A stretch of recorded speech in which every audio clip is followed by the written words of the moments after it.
ચાલો મિત્રો, સ્વાગત છે તમારું અમારી કિયા કિચન રેસીપીમાં। તો ચાલો આજે આપણે બનાવશું મકાઈના ભજીયા। તો મકાઈના ભજીયા બનાવવા માટે અહીંયા આપણે 2 મકાઈ લીધી છે અને અમેરિકન લીધી છે, આ રીતે સરસ લીધી છે તાજી। અને અહીંયા આપણે 1 કાંદો સુધારી લીધો છે, આ રીતે ઝીણો ઝીણો કટિંગ કરી લીધો છે।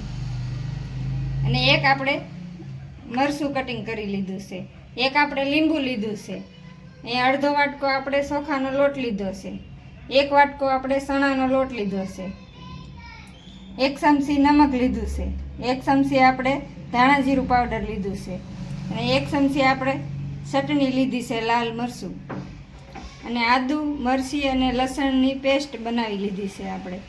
અહીંયા આપણે ફૂલ સોડા લીધા છે, 1 ચમચી આપણે હિંગ લીધી છે અને લીલા ધાણા લીધા છે। તો મસાલા બધા આપણા રેડી છે। તો હવે આપણે ચણાના લોટને સાળી લઈશું। તો ચણાના લોટ સાળવા માટે અહીંયા આપણે 1 બાઉલ લઈ લીધું છે, એમાં આપણે સાળી લઈશું।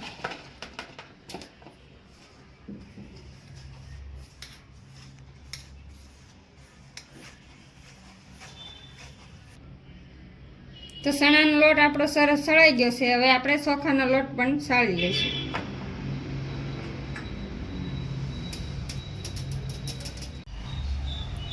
તો ચણાનો લોટ અને ચોખાનો લોટ આપણે સરસ સાળી લીધો છે। તો હવે આપણે મકાઈને કટિંગ કરી લઈશું। તો હવે આપણે અહીંયા મકાઈ લઈ લીધી છે, એને આપણે કટ લગાવી લઈશું। તો આ રીતે આપણે હલકા હાથે કટ લગાવવાનું છે।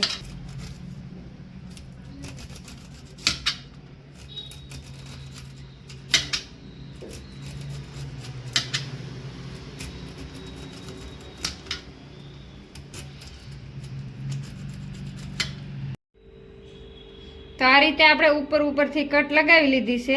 હવે આપણે બીજી વાર કટ લગાવશું, એટલે મકાઈના દાણા આપણા આખા ન રહે, અને દાણા આખા હોય તો આપણે મિક્સર જારમાં કાઢવા પડે। 2 વાર કટ લગાવશું એટલે મિક્સર જારમાં કાઢ્યા હોય એવા જ આપણા કટ લાગી જશે।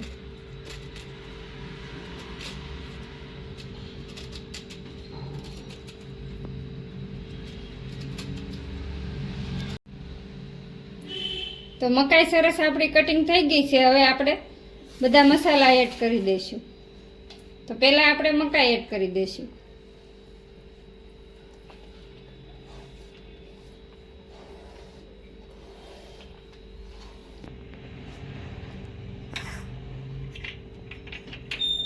હવે આપણે નમક એડ કરી દઈશું, લીલા ધાણા,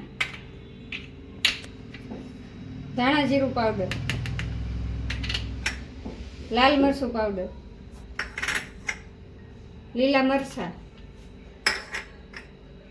અને કાંદા, આદુ મરચીની પેસ્ટ,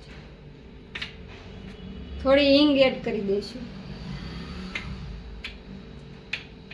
અને ફૂલ સોડાને આપણે લીંબુમાં ફોડીને એડ કરશું।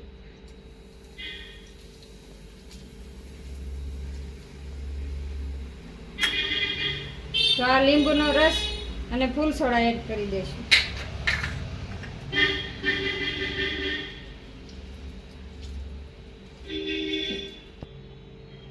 તો હવે આપણે બધા મસાલાને મિક્સ કરી લઈશું।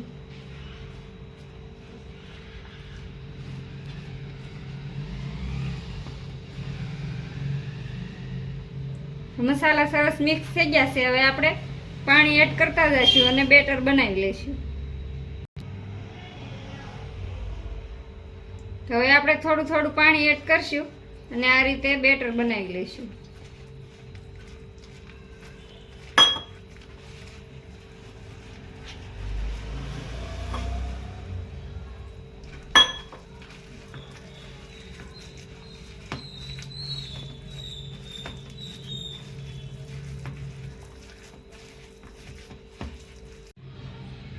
તો બેટર સરસ આપણું બની ગયું છે।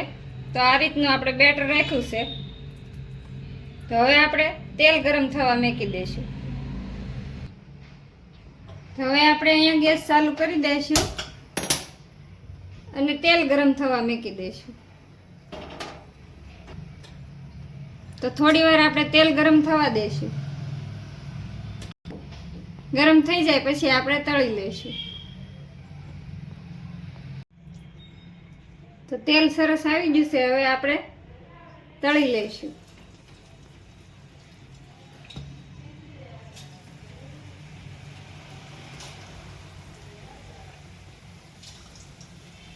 તો આ રીતે આપણે ગેસને ધીમો જ રાખવાનો છે, બહુ ફૂલ નથી રાખવાનું.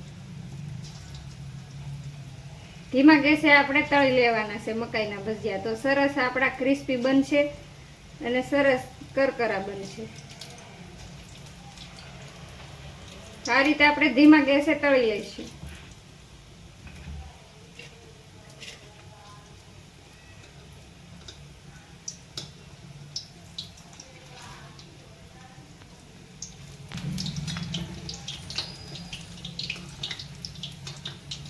આ રીતે આપણે ધીમા ગેસે તળાવવા દેશું એટલે સરસ આપણી મકાઈ પણ બફાઈ જાય છે અને ક્રિસ્પી પણ બનશે.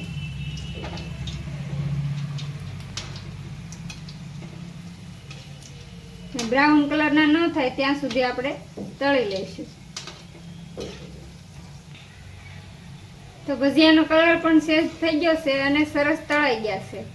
તો હવે આપણે એક ડીશમાં કાઢી લઈશું.